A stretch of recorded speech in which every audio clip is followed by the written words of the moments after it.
Good morning student. आज हम हिंदी का चैप्टर नंबर 8 बाथरूम की फिसलन पढ़ेंगे।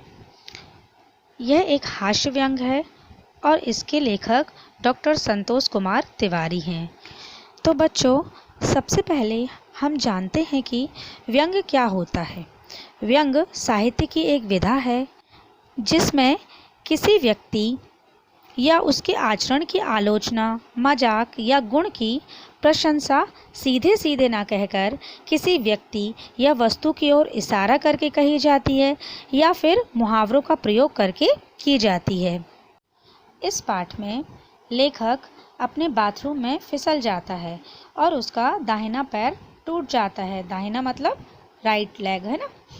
टूटी हड्डी को सही करने के लिए प्लास्टर की ज़रूरत पड़ती है। डॉक्टर प्लास्टर कर देता है और लेखक को 3 महीने बेड रेस्ट करने के लिए कहता है।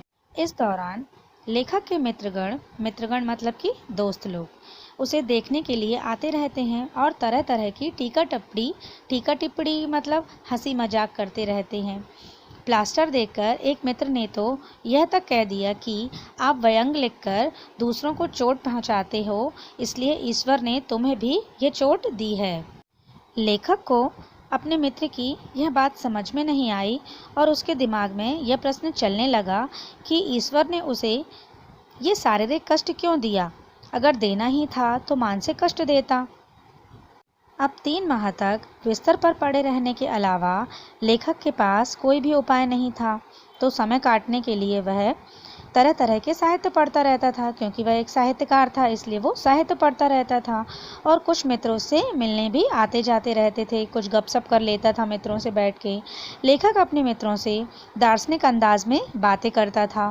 वह कहता कि शरीर का कोई अंग अगर टूट जाए तो भी कोई बात नहीं, क्योंकि टूटा हुआ अंग तो फिर से जुड़ जाता है। लेकिन अगर उसका आत्मविश्वास टूट जाए तो उसे दोबारा आना बहुत मुश्किल हो जाता है। इसलिए आदमी को किसी भी कीमत पर अपना आत्मबल टूटने नहीं देना चाहिए। आगे लेखक खुश होता है कि उसके इतने सारे प्रशंसक हैं कि रोज़ आने जाने वालों का तांता लगा रहता है। तांता मतलब लाइन लगी रहती है। और उसके इतने सारे मित्र हैं जिनसे वो बैठ के गपशप करता रहता है, तो उसे अपनी तकलीफ़ का एहसास नहीं होता है। और इस तरह बिस्तर पर पड़े रहने के बाद भी लेखक अपना मनोबल बनाए रखता है। तो बच्चों, इस पाठ में हमें यह शिक्षा मिलती है कि हमें किसी भी कठिन परिस्थितियों से घबराना नहीं चाहिए।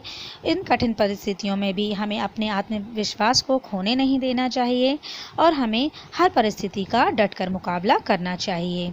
आई होप कि आप लोग को ये चैप्टर समझ में आया होगा। तो फिर मिलते हैं अगली क्लास में। Thank you.